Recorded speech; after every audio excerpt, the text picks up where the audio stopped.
প্রতিবাদ মিছিলের ডাক দিচ্ছি সেটা শিয়ালদা থেকে রানী রাসমণি পর্যন্ত এই মিছিল আসার জন্য আমরা সকলকে অনুরোধ করছি এবং সমাজের যারা বুদ্ধিজীবী বলে পরিচিত সেই সুশীল সমাজকেও আমরা আমাদের এই যে প্রতিবাদ এবং এই যে আমাদের যে অন্যায় আমাদের প্রতি হয়েছে তার জন্য আমাদের পাশে থাকার জন্য আহ্বান জানাচ্ছি।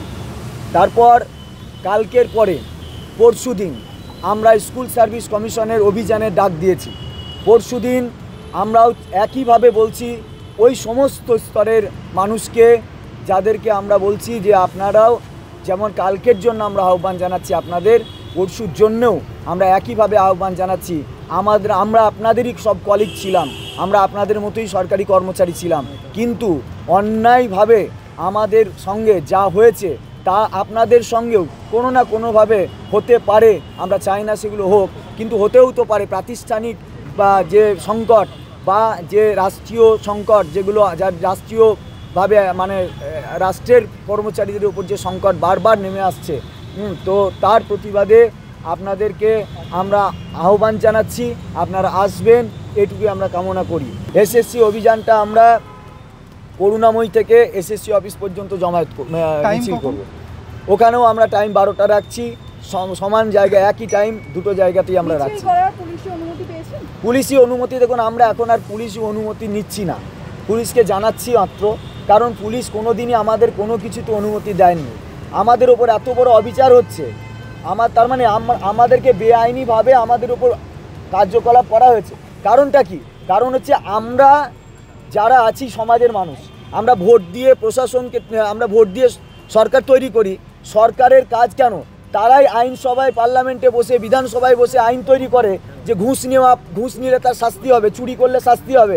অথচ তারাই যদি শাস্তি এই চুরি করার বা ঘুষ নেওয়ার কাজটা করে থাকে, সাধারণ মানুষ তাদের তো প্রবৃত্তিগত দোষ থাকতেই পারে, তারা তো নেবে। এই জন্যই তো সিস্টেম তৈরি করা। দেখুন, আমরা দেখছি যে আমরা নিজেরাই তো রাজনৈতিক ষড়যন্ত্রের শিকার। সমস্ত রাজনৈতিক ষড়যন্ত্র আমরা আর বেশি এক্সপ্লেন করতে আমরা চাইছি না। যদি আমরা শুধু বারবার একটা কথাই বলছি, শাসক এবং বিরোধী সবাই কিন্তু বিধানসভা নির্বাচন লড়বে। তাই আমাদের দাবির প্রতি সদয় হয়ে আমাদের ন্যায় পাওয়ানোর যে রাজনীতি সেটা আপনারা করুন।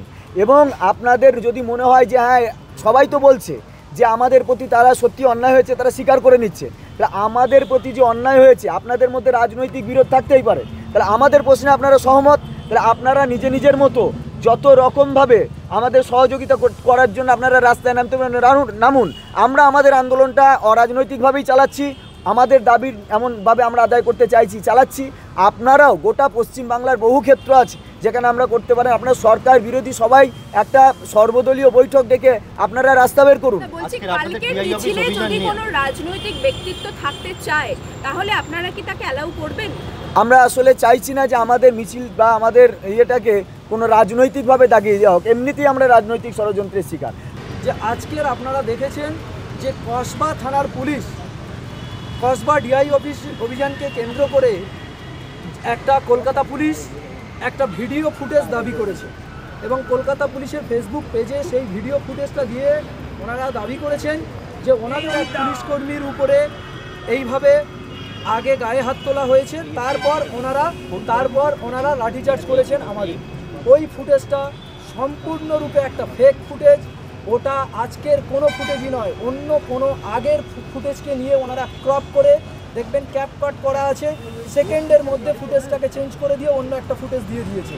তাই আমরা তীব্র প্রতিবাদ জানাচ্ছি যে কলকাতা পুলিশ যা কাজ করেছে তারও তো নিন্দা জানাচ্ছি এবং তার সাথে সাথে সেই কাজের ক্লারিফিকেশন দেওয়ার জন্য একটা মিথ্যার আশ্রয় নিয়েছে, এরও আমরা তীব্র প্রতিবাদ জানাই। এই দুর্নীতির শিকার আজ এই 26,000 শিক্ষক।